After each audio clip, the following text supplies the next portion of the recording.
Mr. Speaker, Mr. Vice President, members of Congress, my fellow Americans. Today in America, a teacher spent extra time with a student who needed it and did her part to lift America's graduation rate to its highest levels in more than 3 decades. An entrepreneur flipped on the lights in her tech startup and did her part to add to the more than 8 million new jobs our businesses have created over the past 4 years.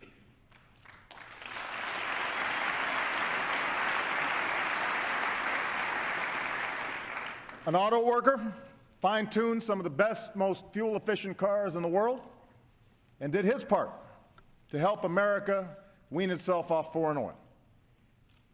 A farmer prepared for the spring after the strongest 5-year stretch of farm exports in our history. A rural doctor gave a young child the first prescription to treat asthma that his mother could afford.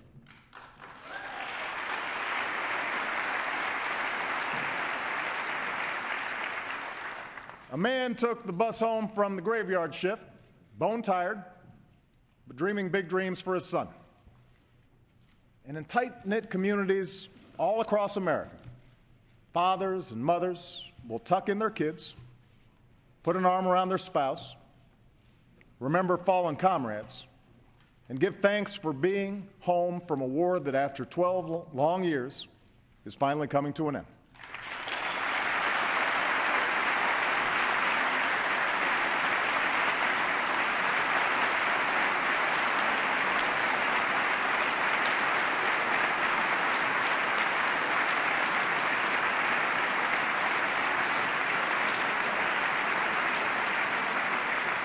Tonight, this chamber speaks with one voice to the people we represent.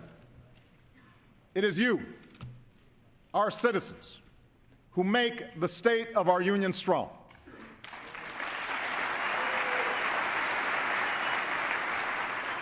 And here are the results of your efforts. The lowest unemployment rate in over 5 years, a rebounding housing market, a manufacturing sector that's adding jobs for the first time since the 1990s, more oil produced at home than we buy from the rest of the world, the first time that's happened in nearly 20 years. Our deficits cut by more than half. And for the first time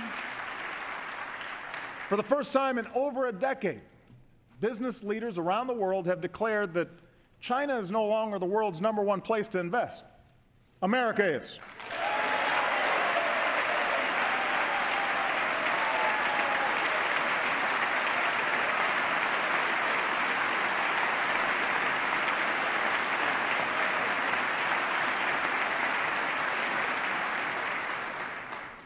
That's why I believe this can be a breakthrough year for America. After 5 years of grit and determined effort, the United States is better positioned for the 21st century than any other nation on earth.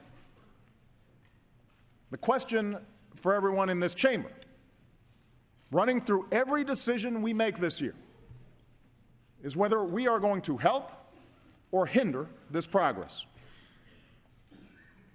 For several years now, this town has been consumed by a rancorous argument over the proper size of the federal government.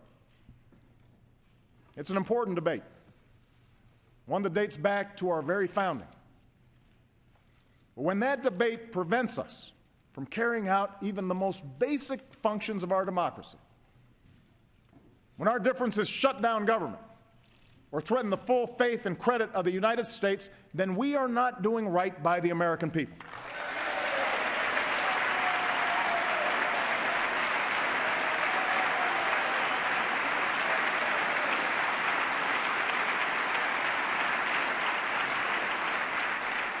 Now, as president, I'm committed to making Washington work better and rebuilding the trust of the people who sent us here. And I believe most of you are too. Last month, thanks to the work of Democrats and Republicans, Congress finally produced a budget that undoes some of last year's severe cuts to priorities like education. Nobody got everything they wanted, and we can still do more to invest in this country's future while bringing down our deficit in a balanced way. But the budget compromise should leave us freer to focus on creating new jobs, not creating new crises. And in the coming months, let's see where else we can make progress together. Let's make this a year of action. That's what most Americans want. For all of us in this chamber to focus on their lives, their hopes, their aspirations. And what I believe unites the people of this nation, regardless of race or region or party, young or old, rich or poor, is the simple, profound belief in opportunity for all. The notion that if you work hard and take responsibility, you can get ahead in America.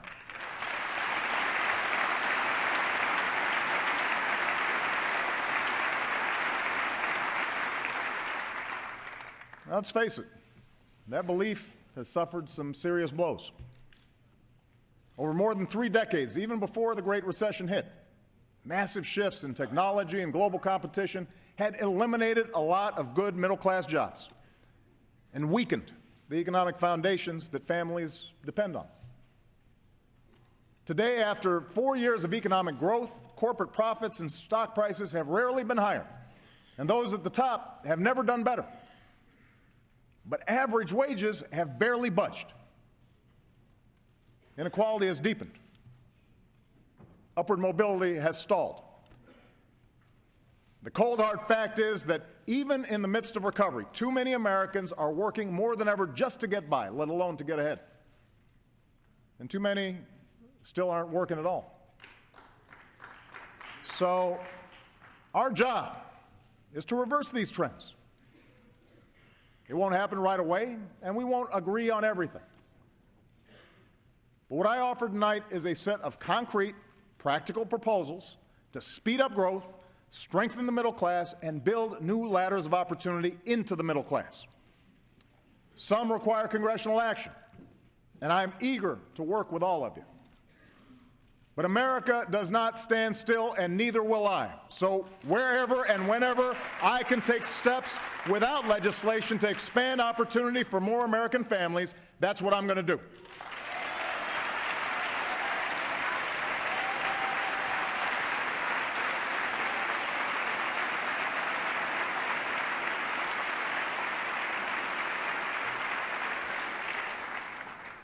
As usual, our First Lady sets a good example. Michelle's, well, yeah.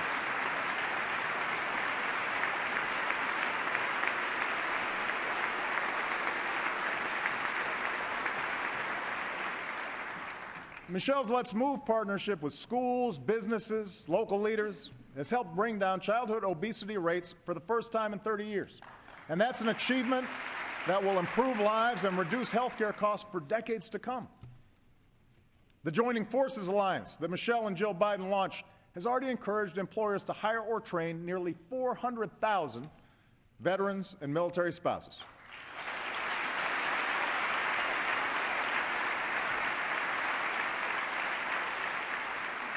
Taking a page from that playbook, the White House just organized a College Opportunity Summit where already 150 universities, businesses, nonprofits have made concrete commitments to reduce inequality in access to higher education and to help every hard-working kid go to college and succeed when they get to campus. And across the country, we're partnering with mayors, governors, and state legislatures on issues from homelessness to marriage equality. The point is, there are millions of Americans outside of Washington who are tired of stale political arguments and are moving this country forward. They believe, and I believe, that here in America, our success should depend not on accident of birth, but the strength of our work ethic and the scope of our dreams.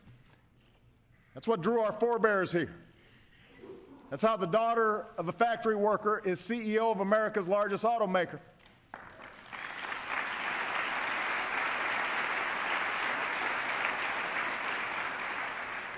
How the son of a barkeep is Speaker of the House.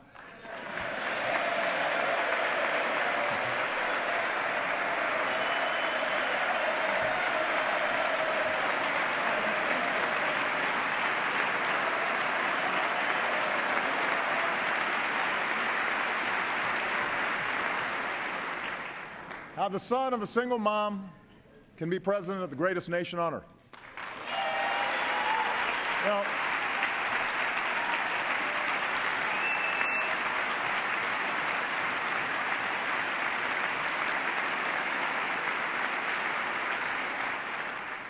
opportunity is who we are. And the defining project of our generation must be to restore that promise. We know where to start. The best measure of opportunity is access to a good job. With the economy picking up speed, companies say they intend to hire more people this year. And over half of big manufacturers say they're thinking of insourcing jobs from abroad.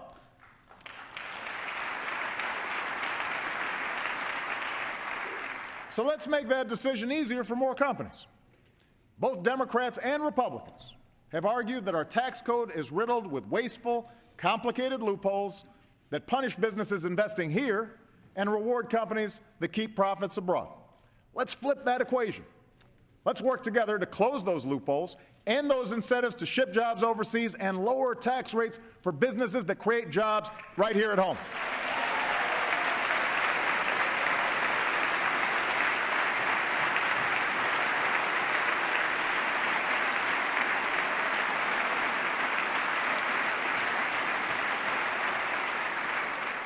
Moreover, we can take the money we save from this transition to tax reform to create jobs rebuilding our roads, upgrading our ports, unclogging our commutes. Because in today's global economy, first-class jobs gravitate to first-class infrastructure. We'll need Congress to protect more than 3 million jobs by finishing transportation and waterways bills this summer. That can happen. But I'll act on my own to slash bureaucracy and streamline the permitting process for key projects so we can get more construction workers on the job as fast as possible.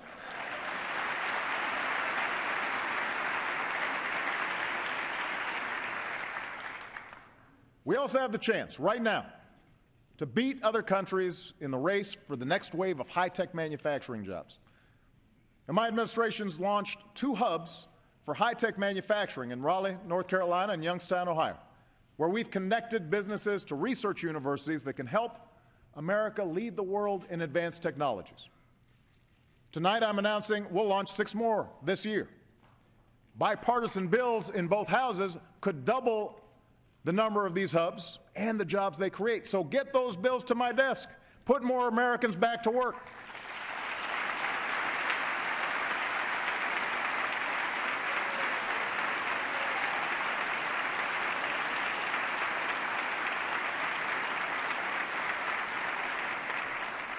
Let's do more to help the entrepreneurs and small business owners who create most new jobs in America.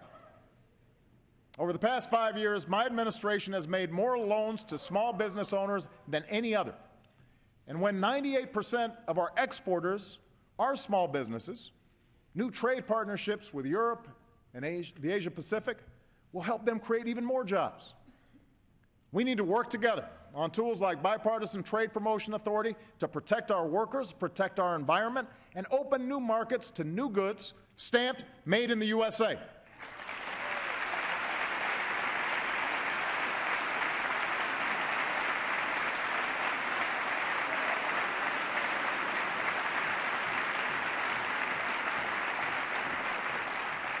Listen, China and Europe aren't standing on the sidelines, and neither should we. We know that the nation that goes all in on innovation today will own the global economy tomorrow. This is an edge America cannot surrender.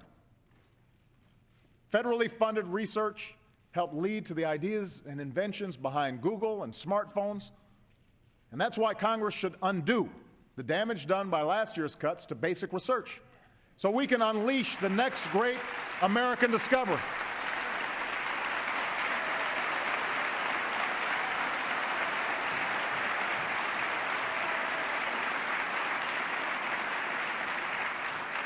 There are entire industries to be built based on vaccines that stay ahead of drug-resistant bacteria, or paper-thin material that's stronger than steel. And let's pass a patent reform bill that allows our businesses to stay focused on innovation, not costly and needless litigation.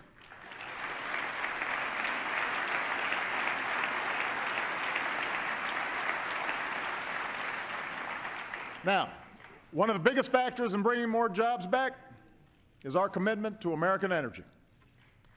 The all-the-above energy strategy I announced a few years ago is working, and today America is closer to energy independence than we have been in decades.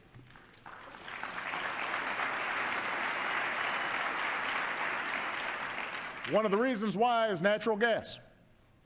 If extracted safely, it's the bridge fuel that can power our economy with less of the carbon pollution that causes climate change.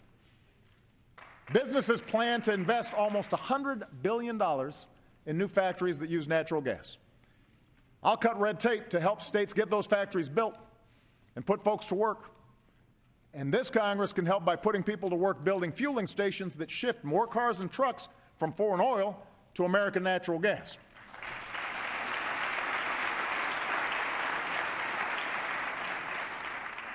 Meanwhile, my administration will keep working with the industry to sustain production and jobs growth while strengthening protection of our air, our water, our communities. And while we're at it, I'll use my authority to protect more of our pristine federal lands for future generations.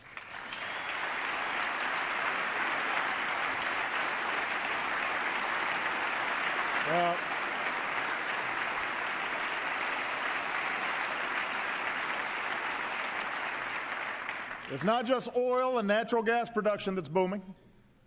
We're becoming a global leader in solar, too. Every 4 minutes, another American home or business goes solar. Every panel pounded into place by a worker whose job cannot be outsourced.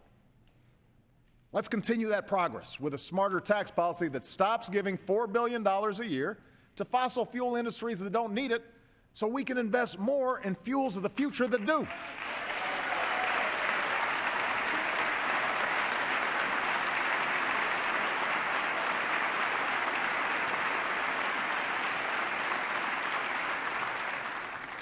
And even as we've increased energy production, we've partnered with businesses, builders, and local communities to reduce the energy we consume.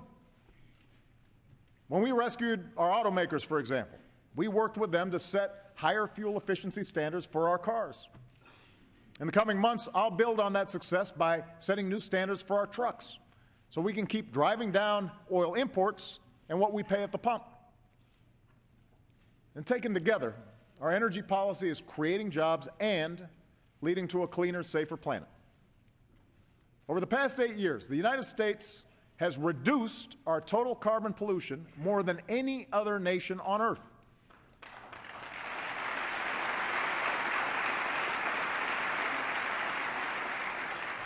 But we have to act with more urgency, because the changing climate is already harming Western communities struggling with drought and coastal cities dealing with floods. That's why I directed my administration to work with states, utilities, and others to set new standards on the amount of carbon pollution our power plants are allowed to dump into the air. The shift to a cleaner energy economy won't happen overnight, and it will require some tough choices along the way. But the debate is settled. Climate change is a fact. And when our children's children look us in the eye and ask if we did all we could to leave them a safer, more stable world with new sources of energy, I want us to be able to say, yes, we did.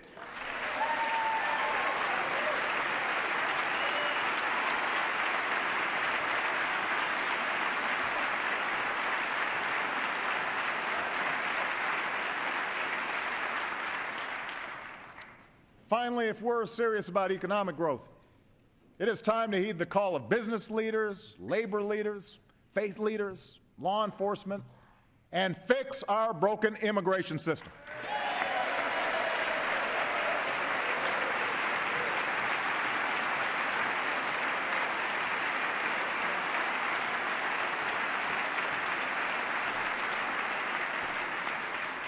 Republicans and Democrats in the Senate have acted, and I know that members of both parties in the House want to do the same. Independent economists say immigration reform will grow our economy and shrink our deficits by almost $1 trillion in the next 2 decades. And for good reason. When people come here to fulfill their dreams, to study, invent, contribute to our culture, they make our country a more attractive place for businesses to locate and create jobs for everybody.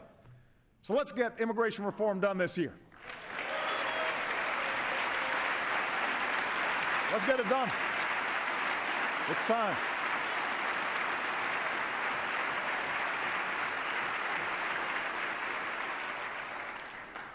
The ideas I've outlined so far can speed up growth and create more jobs. But in this rapidly changing economy, we have to make sure that every American has the skills to fill those jobs. The good news is we know how to do it. 2 years ago, as the auto industry came roaring back, Andra Rush opened up a manufacturing firm in Detroit.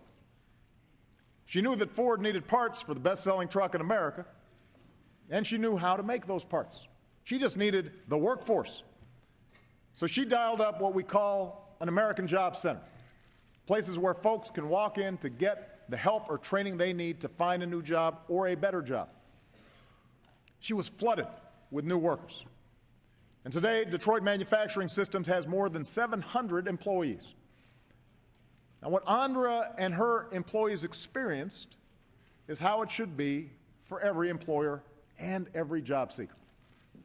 So tonight, I've asked Vice President Biden to lead an across-the-board reform of America's training programs to make sure they have one mission: train Americans with the skills employers need and match them to good jobs that need to be filled right now.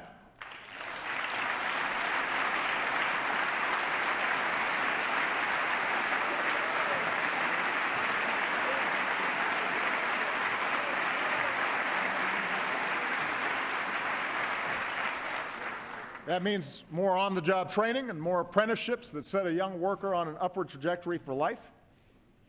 It means connecting companies to community colleges that can help design training to fill their specific needs. And if Congress wants to help, you can concentrate funding on proven programs that connect more ready-to-work Americans with ready-to-be-filled jobs. I'm also convinced we can help Americans return to the workforce faster by reforming unemployment insurance so that it's more effective in today's economy. But first, this Congress needs to restore the unemployment insurance you just let expire for 1.6 million people.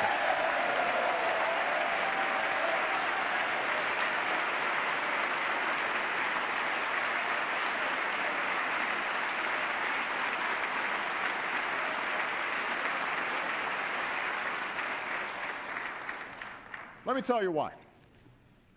Misty DeMars is a mother of 2 young boys. She'd been steadily employed since she was a teenager, put herself through college. She'd never collected unemployment benefits, but she'd been paying taxes.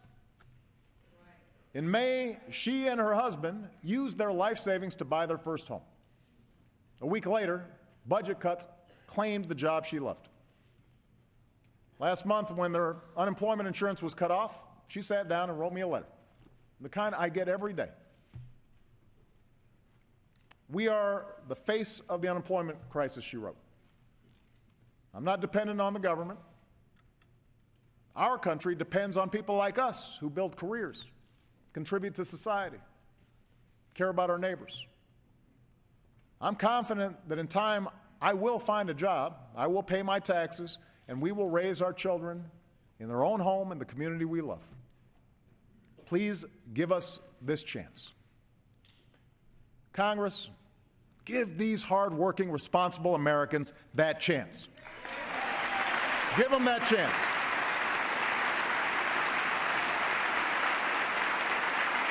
Give them the chance.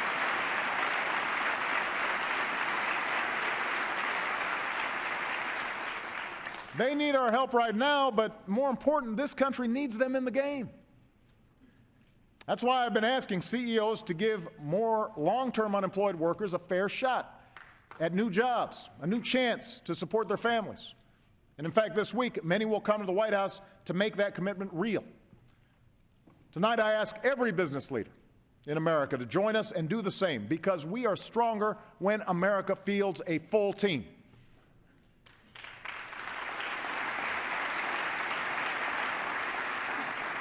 Of course, it's not enough to train today's workforce.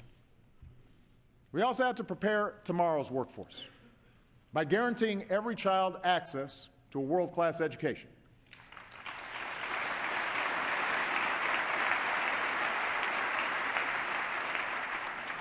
Estevan Rodriguez couldn't speak a word of English when he moved to New York City at age 9.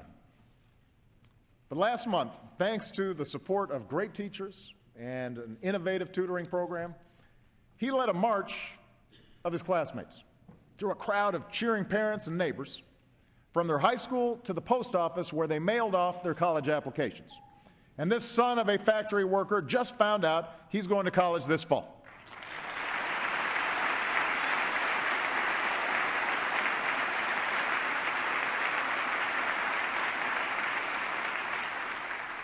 Five years ago, we set out to change the odds for all our kids. We worked with lenders to reform student loans, and today more young people are earning college degrees than ever before. Race to the Top, with the help of governors from both parties, has helped states raise expectations and performance. Teachers and principals in schools from Tennessee to Washington, D.C. are making big strides in preparing students with the skills for the new economy: problem solving, critical thinking, science, technology, engineering, math. Now, some of this change is hard. It requires everything from more challenging curriculums and more demanding parents to better support for teachers and new ways to measure how well our kids think, not how well they can fill in a bubble on a test. But it is worth it, and it is working. The problem is we're still not reaching enough kids, and we're not reaching them in time, and that has to change. Research shows that one of the best investments we can make in a child's life is high-quality early education.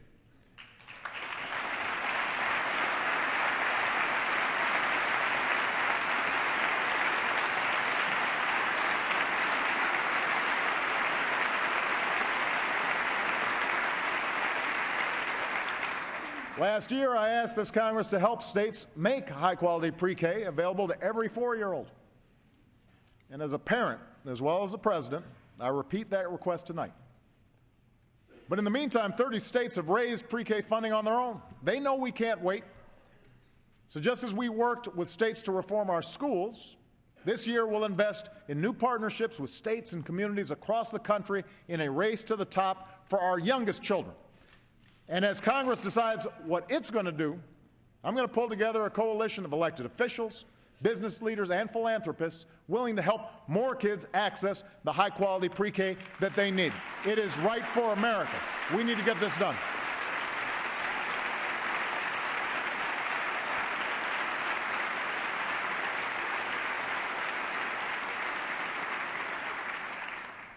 Last year, I also pledged to connect 99% of our students to high-speed broadband over the next 4 years.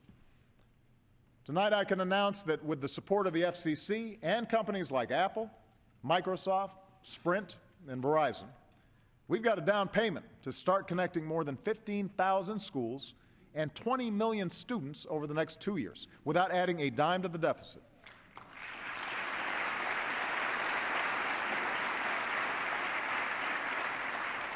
We're working to redesign high schools and partner them with colleges and employers that offer the real-world education and hands-on training that can lead directly to a job and career. We're shaking up our system of higher education to give parents more information and colleges more incentive to offer better value so that no middle-class kid is priced out of a college education. We're offering millions the opportunity to cap their monthly student loan payments to 10% of their income. And I want to work with Congress to see how we can help even more Americans who feel trapped by student loan debt.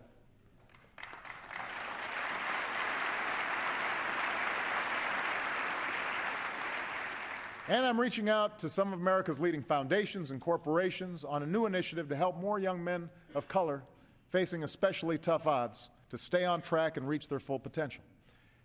The bottom line is, Michelle and I want every child to have the same chance this country gave us.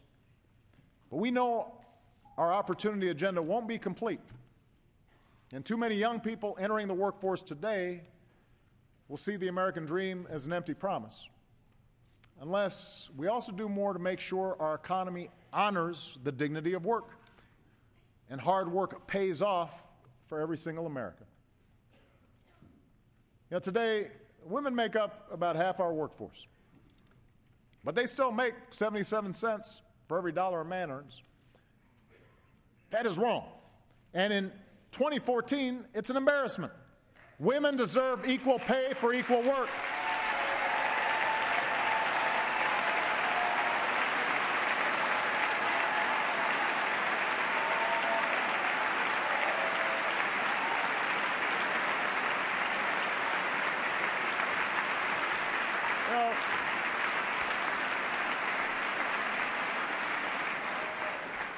She deserves to have a baby without sacrificing her job.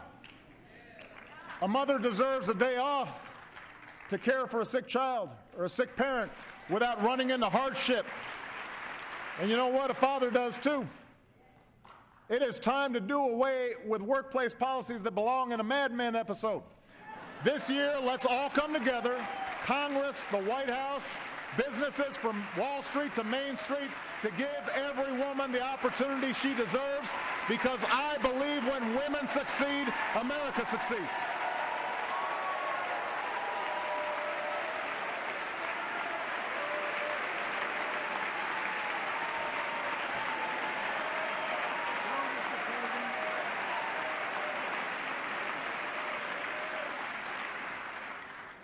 Now, women hold a majority of lower wage jobs, but they're not the only ones stifled by stagnant wages.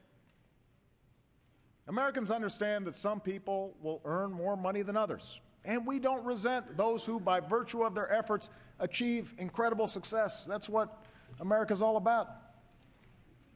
But Americans overwhelmingly agree that no one who works full-time should ever have to raise a family in poverty.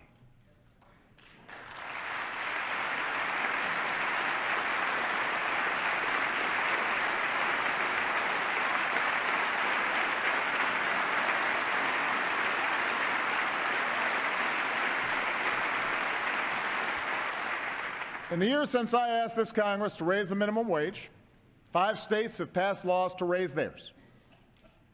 Many businesses have done it on their own. Nick Shute is here today with his boss, John Serrano. John's an owner of Punch Pizza in Minneapolis, and Nick helps make the dough. Only now he makes more of it. John just gave his employees a raise to $10 an hour, and that's a decision that has eased their financial stress and boosted their morale. Tonight I ask more of America's business leaders to follow John's lead. Do what you can to raise your employees' wages.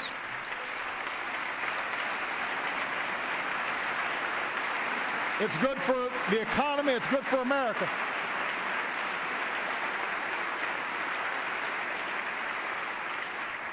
To every mayor, governor, state legislator in America, I say, you don't have to wait for Congress to act. Americans will support you if you take this on. And as a chief executive, I intend to lead by example. Profitable corporations like Costco see higher wages as the smart way to boost productivity and reduce turnover. We should too. In the coming weeks, I will issue an executive order requiring federal contractors to pay their federally funded employees a fair wage of at least $10.10 an hour, because if you cook our troops' meals or wash their dishes, you should not have to live in poverty.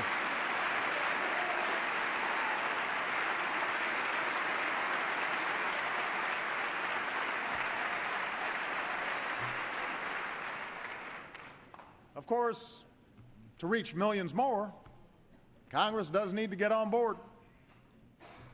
Today, the federal minimum wage is worth about 20% less than it was when Ronald Reagan first stood here. And Tom Harkin and George Miller have a bill to fix that by lifting the minimum wage to $10.10. It's easy to remember, 10-10. This will help families. It'll give businesses customers with more money to spend. It does not involve any new bureaucratic program. So join the rest of the country. Say yes. Give America a raise. Give them a raise.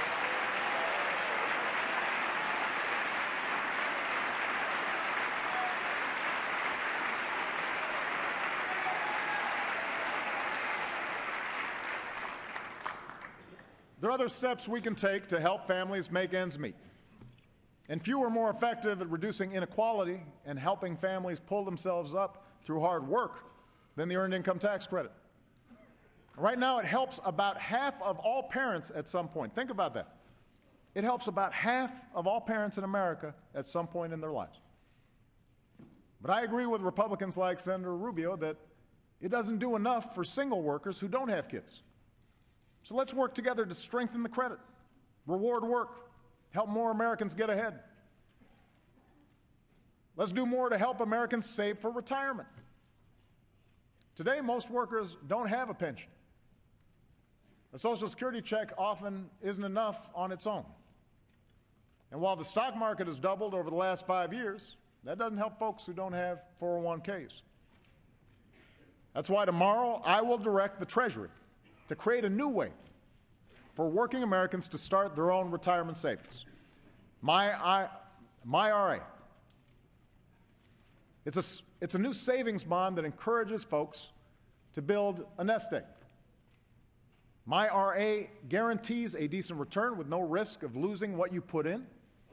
And if this Congress wants to help, work with me to fix an upside-down tax code that gives big tax breaks to help the wealthy save, but does little or nothing for middle-class Americans. Offer every American access to an automatic IRA on the job so they can save at work just like everybody in this chamber can. And since the most important investment many families make is their home, send me legislation that protects taxpayers from footing the bill for a housing crisis ever again and keeps the dream of home ownership alive for future generations.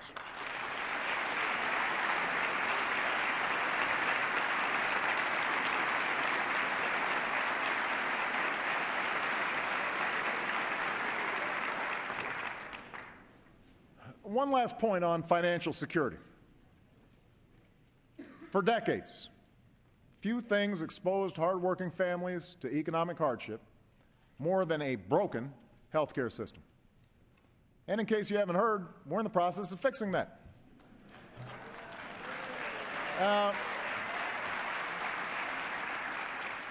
A pre-existing condition used to mean that someone like Amanda Shelley, a physician's assistant and single mom from Arizona, couldn't get health insurance.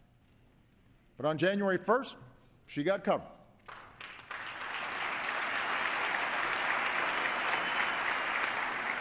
On January 3rd, she felt a sharp pain. On January 6th, she had emergency surgery. Just 1 week earlier, Amanda said, and that surgery would have meant bankruptcy. That's what health insurance reform is all about. The peace of mind that if misfortune strikes, you don't have to lose everything. Already, because of the Affordable Care Act, more than 3 million Americans under age 26 have gained coverage under their parents' plan.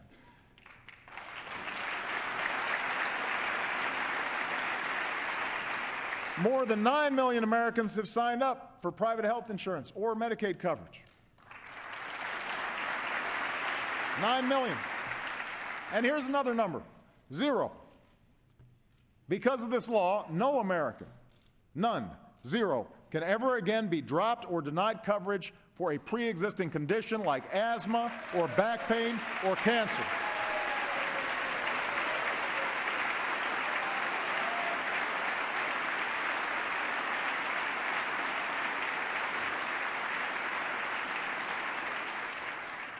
No woman can ever be charged more just because she's a woman.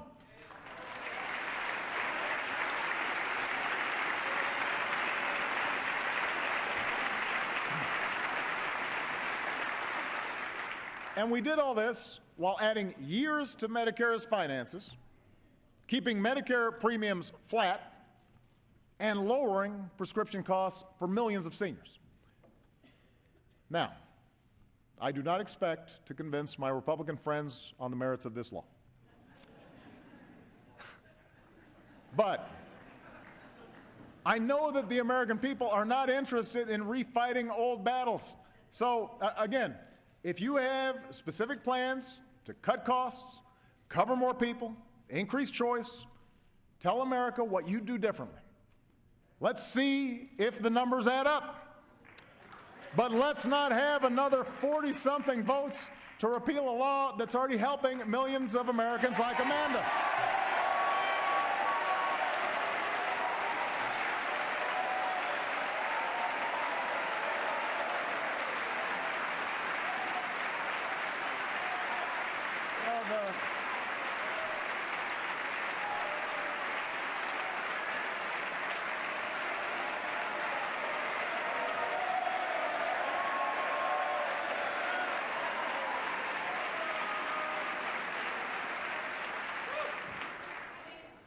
The first 40 were plenty. We all owe it to the American people to say what we're for, not just what we're against.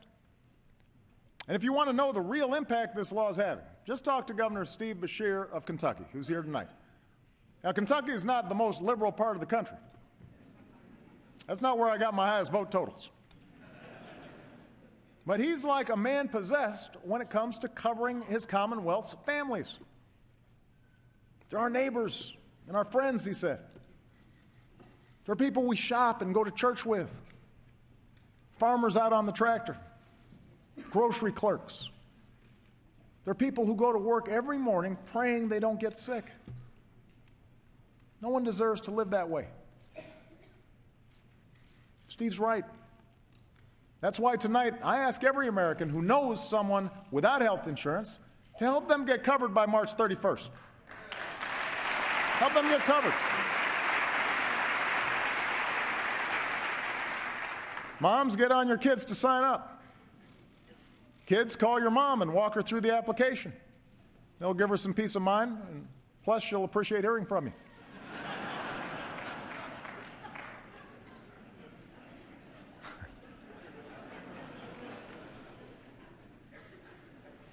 After all, that's the spirit that has always moved this nation forward. It's the spirit of citizenship. The recognition that through hard work and responsibility, we can pursue our individual dreams but still come together as one American family to make sure the next generation can pursue its dreams as well. Citizenship means standing up for everyone's right to vote.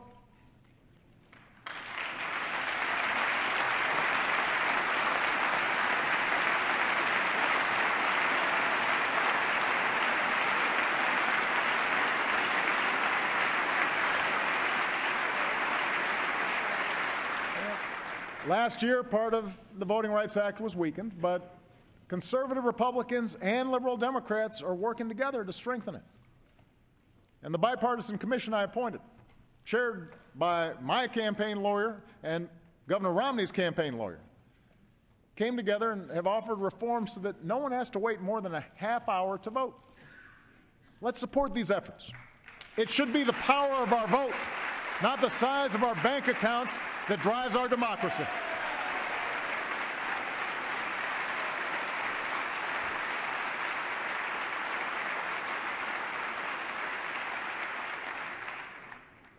Citizenship means standing up for the lives that gun violence steals from us each day.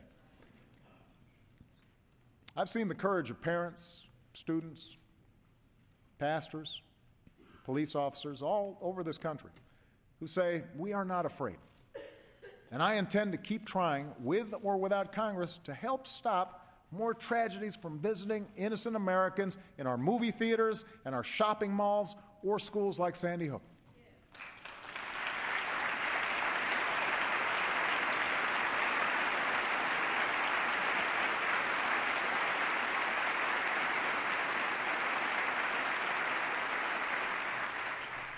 Citizenship demands a sense of common purpose.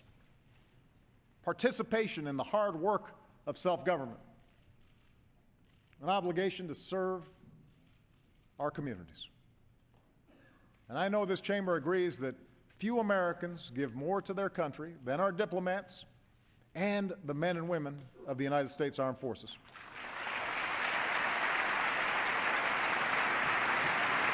Thank you.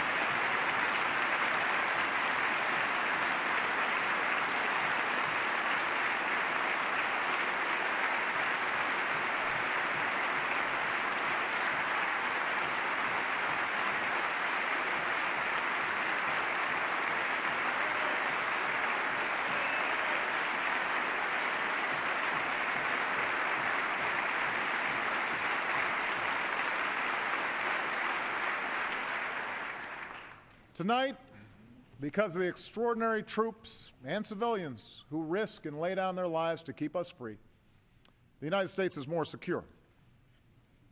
When I took office, nearly 180,000 Americans were serving in Iraq and Afghanistan. Today, all our troops are out of Iraq. More than 60,000 of our troops have already come home from Afghanistan. With Afghan forces now in the lead for their own security, our troops have moved to a support role. Together with our allies, we will complete our mission there by the end of this year, and America's longest war will finally be over.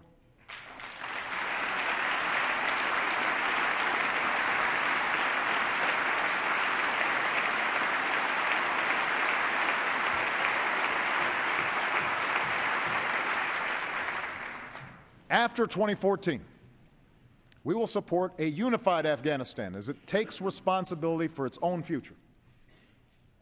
If the Afghan government signs a security agreement that we have negotiated, a small force of Americans could remain in Afghanistan with NATO allies to carry out two narrow missions: training and assisting Afghan forces, and counterterrorism operations to pursue any remnants of al-Qaeda.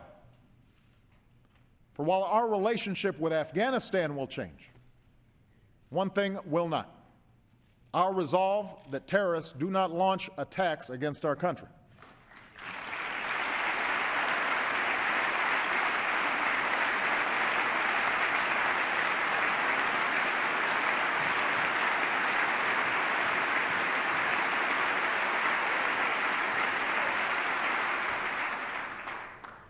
The fact is, that danger remains. While we've put al-Qaeda's core leadership on a path to defeat, the threat has evolved as al-Qaeda affiliates and other extremists take root in different parts of the world. In Yemen, Somalia, Iraq, Mali, we have to keep working with partners to disrupt and disable those networks. In Syria, we'll support the opposition that rejects the agenda of terrorist networks. Here at home, we'll keep strengthening our defenses and combat new threats like cyber attacks.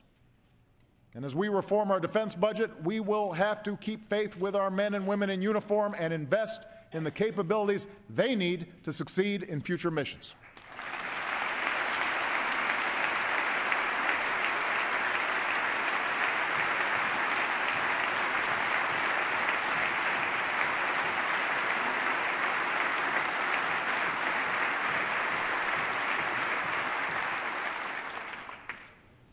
We have to remain vigilant.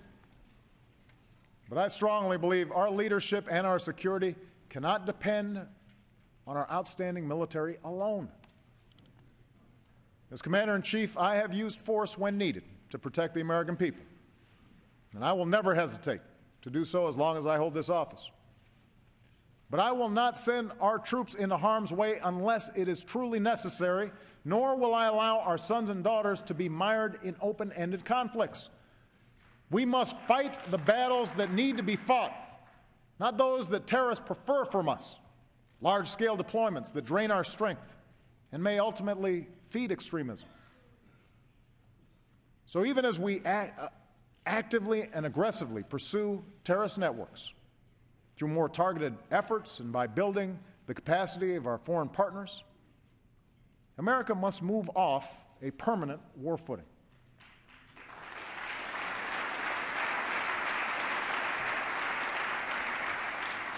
That's why I've imposed prudent limits on the use of drones.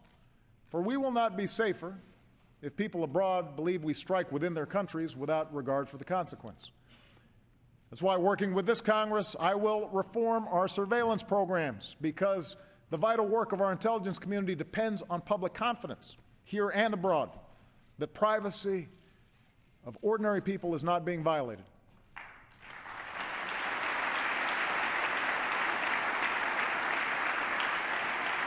And with the Afghan war ending, this needs to be the year Congress lifts the remaining restrictions on detainee transfers and we close the prison at Guantanamo Bay.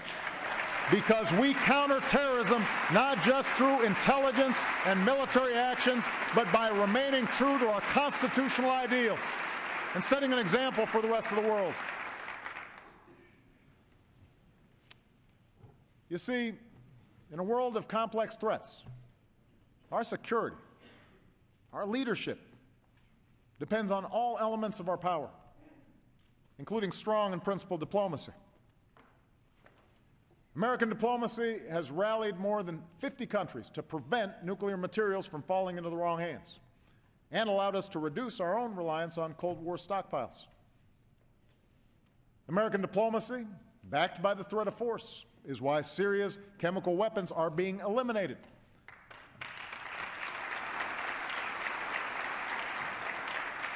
And we will continue to work with the international community to usher in the future the Syrian people deserve, a future free of dictatorship, terror, and fear.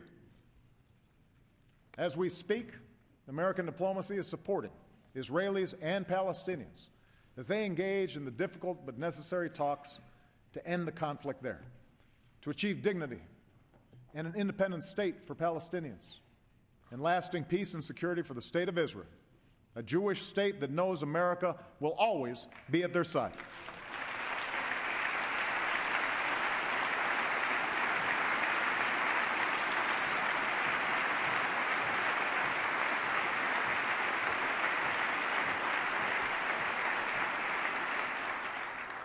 And it is American diplomacy, backed by pressure, that has halted the progress of Iran's nuclear program and rolled back parts of that program for the very first time in a decade.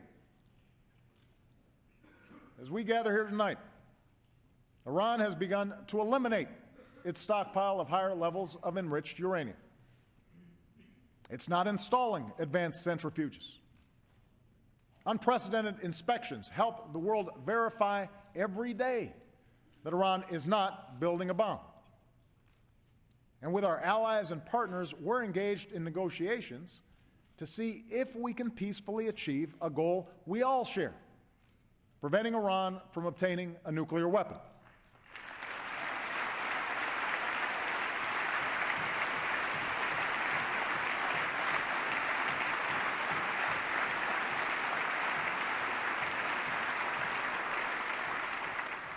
These negotiations will be difficult. They may not succeed. We are clear-eyed about Iran's support for terrorist organizations like Hezbollah, which threatens our allies. And we're clear about the mistrust between our nations, mistrust that cannot be wished away. But these negotiations don't rely on trust. Any long-term deal we agree to must be based on verifiable action that convinces us and the international community that Iran is not building a nuclear bomb. If John F. Kennedy and Ronald Reagan could negotiate with the Soviet Union, then surely a strong and confident America can negotiate with less powerful adversaries today.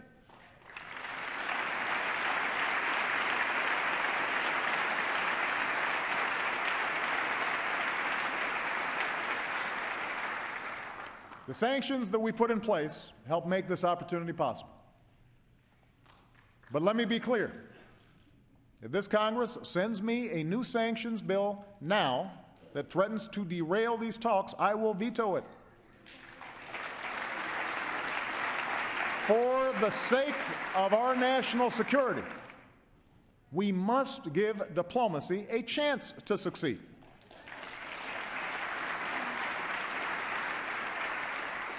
If Iran's leaders do not seize this opportunity, then I will be the first to call for more sanctions and stand ready to exercise all options to make sure Iran does not build a nuclear weapon.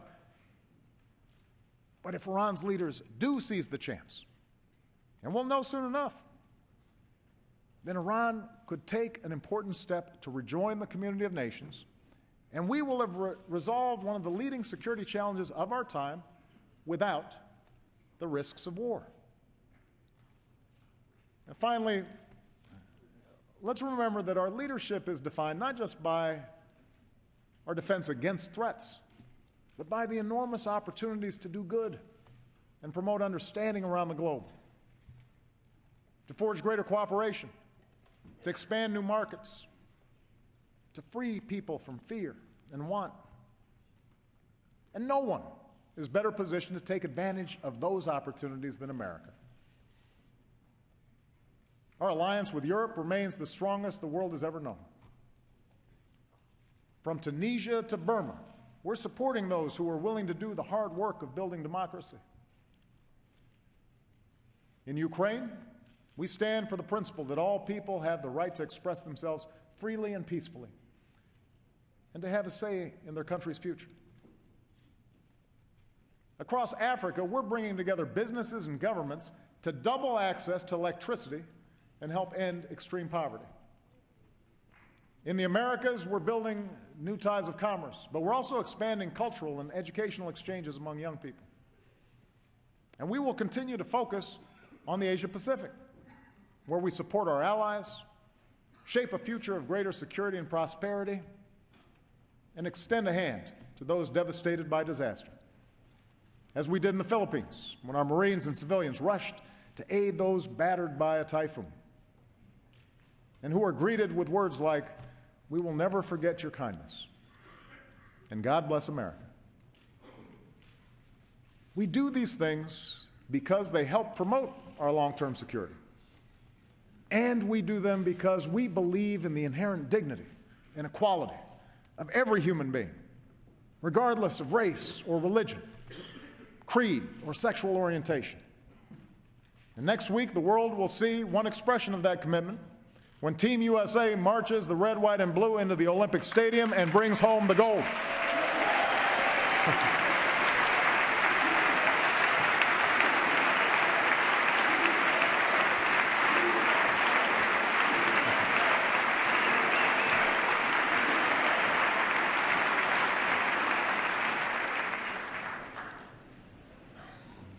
My fellow Americans, no other country in the world does what we do. On every issue, the world turns to us, not simply because of the size of our economy or our military might, but because of the ideals we stand for and the burdens we bear to advance them. No one knows this better than those who serve in uniform. As this time of war draws to a close, a new generation of heroes returns to civilian life. We'll keep slashing that backlog so our veterans receive the benefits they've earned, and our wounded warriors receive the health care, including the mental health care that they need.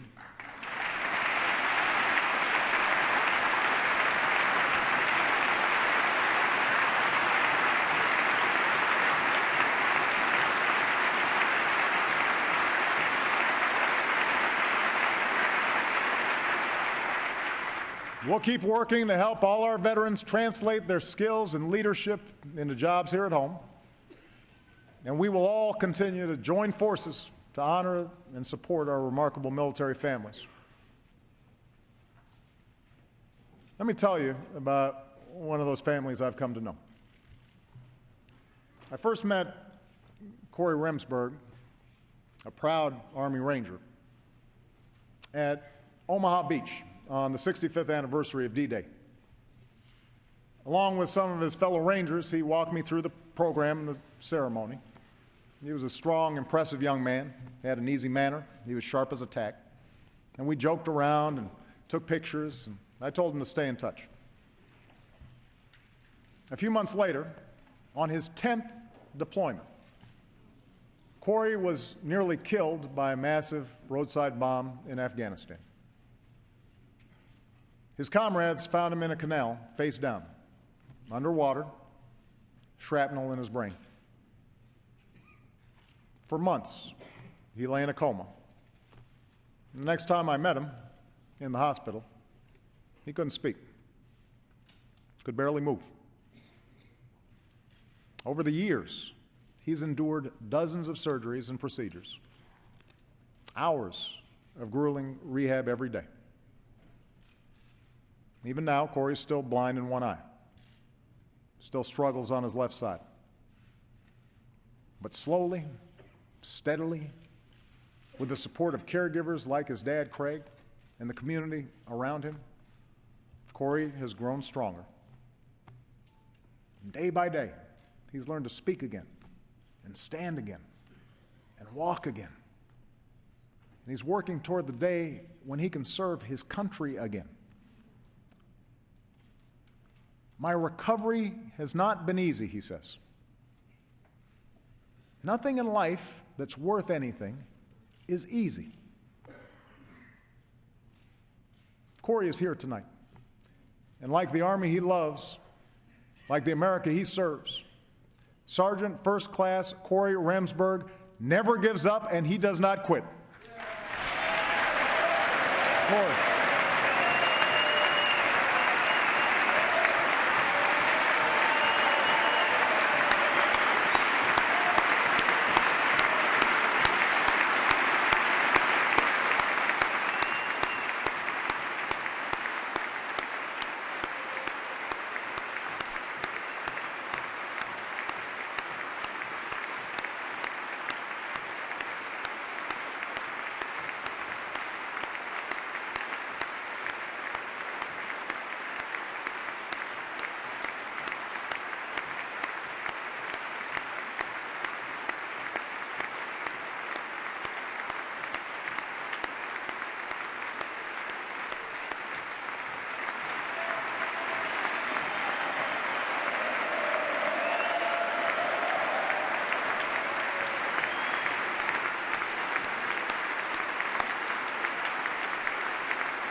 My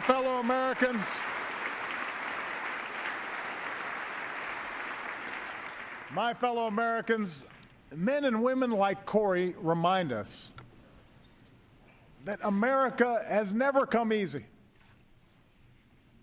Our freedom, our democracy has never been easy.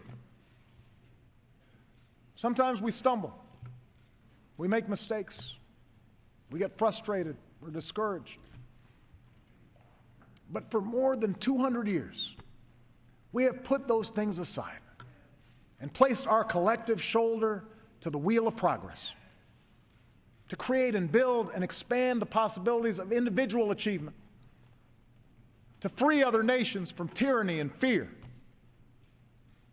to promote justice and fairness and equality under the law so that the words set to paper by our founders are made real for every citizen.